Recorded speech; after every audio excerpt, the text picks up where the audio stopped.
Right now, in the middle of summer 2026, real estate agents in Breckenridge, Colorado are sitting on the most condo inventory they've had in years. There are currently 129 condos for sale in town, and they're taking an average of about 97 to 176 days to sell, depending on which report you look at. That's a long time for a place that's supposed to be one of the hottest mountain markets in the country. But here's the part that actually surprises people.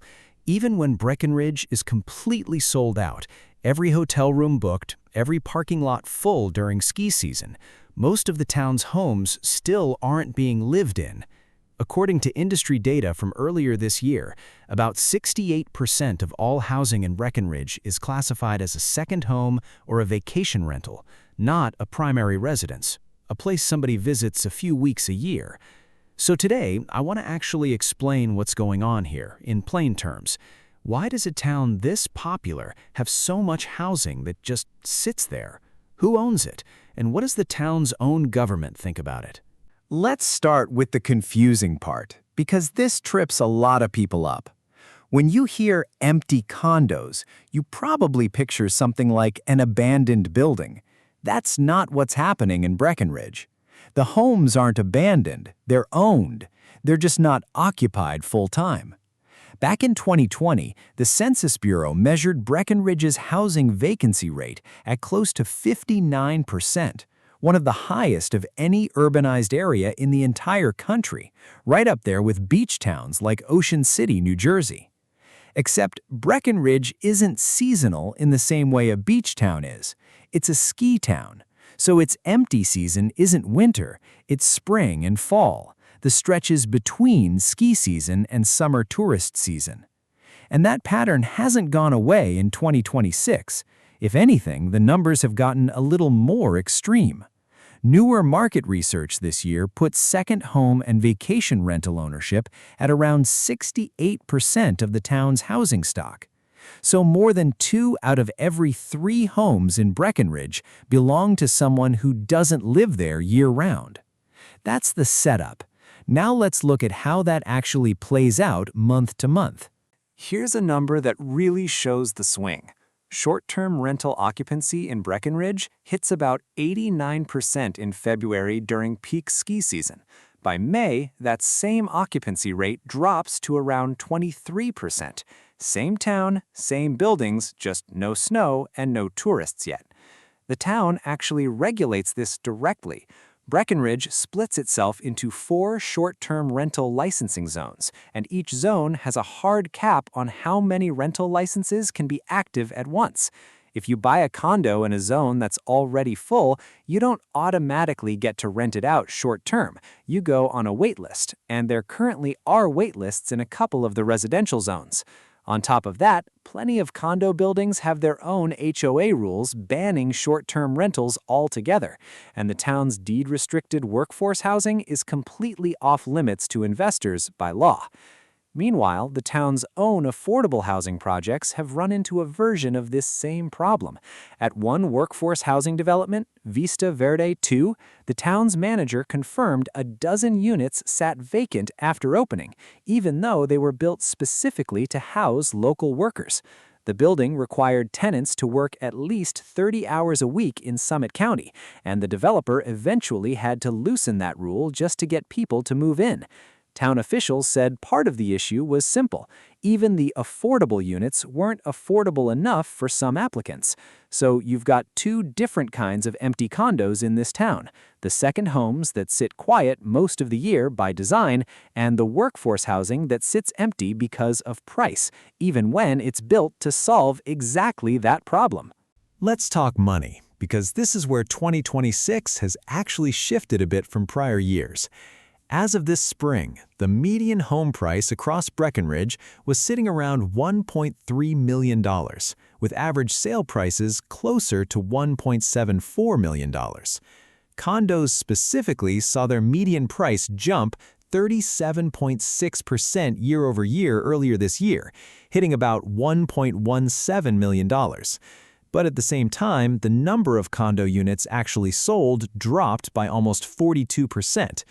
In plain English, fewer people are buying, but the ones who are paying more for higher-end units, which skews the average upward. Inventory has also grown a lot. Summit County as a whole now has roughly 900 active residential listings, with more than 370 of those in Breckenridge alone, a noticeably bigger selection than buyers have had in recent years. Homes are also sitting on the market longer, averaging over 75 days across the county, about 19 days longer than the year before, and condos in particular are the slowest moving part of the market, often taking well over 100 days to sell. None of this means prices are crashing. Sellers are still getting around 97% of their asking price on average. It just means the market has cooled from its post-pandemic frenzy into something slower and more balanced, where buyers finally have some room to negotiate instead of bidding over asking just to compete. This is the part people usually don't hear about, and it's honestly the most interesting angle to me. Breckenridge isn't just watching this happen. Since 2006, town voters have approved 2 separate sales taxes plus a short-term rental fee, and together those bring in more than $13 million a year, all of which goes straight into a dedicated housing fund. That money pays for a program called Housing Helps, where the town will cover a chunk of a local worker's down payment, usually somewhere between 15% and 30% of a home's value, in exchange for putting a deed restriction on the property. That restriction caps how much the home's value can appreciate each year, and it limits future resale to other qualifying local workers. One recent example, a 27-year-old EMT bought a 2-bedroom condo through this program at more than 20% below market price. The trade-off is he can't just flip it for a huge profit later. The town's whole goal is to keep that unit affordable for the next local worker, not to help him build speculative equity. At the state level, lawmakers in Colorado have also floated a bill that would tax vacant homes specifically to help fund affordable housing statewide. So this isn't just a Breckenridge idea, it's part of a bigger conversation happening across mountain towns in the state right now. So where does that leave Breckenridge as of this summer? The town's workforce housing shortfall is still estimated at more than 2,500 units needed just to meet current demand. The town has built hundreds of new deed-restricted homes over the last few years and has more in the pipeline, but officials have been upfront that even that won't fully close the gap. There's also been talk that one of the last remaining large parcels the town has left to build on could be its final major housing project going forward.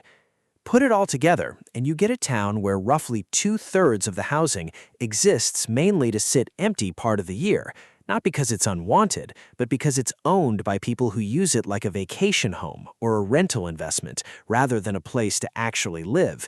And the people who keep the town running day to day are stuck competing for a much smaller town-subsidized slice of the housing pie. This isn't unique to Breckenridge. Aspen, Vail, Park City, and plenty of coastal towns show similar patterns. Anywhere tourism and limited land collide, you tend to see high vacancy rates and a squeezed local workforce. Breckenridge just happens to have some of the clearest numbers on record because the town tracks and publishes so much of this data itself. So if you're watching this because you're thinking about buying in a place like Breckenridge, renting there, or just trying to understand why mountain towns keep showing up in housing news, the takeaway is pretty simple. It's not that homes are sitting empty because nobody wants them. It's that a huge share of them were never meant to be lived in full-time in the first place. And as long as that stays true, towns like this are going to keep building housing with one hand while watching it stay just out of reach with the other.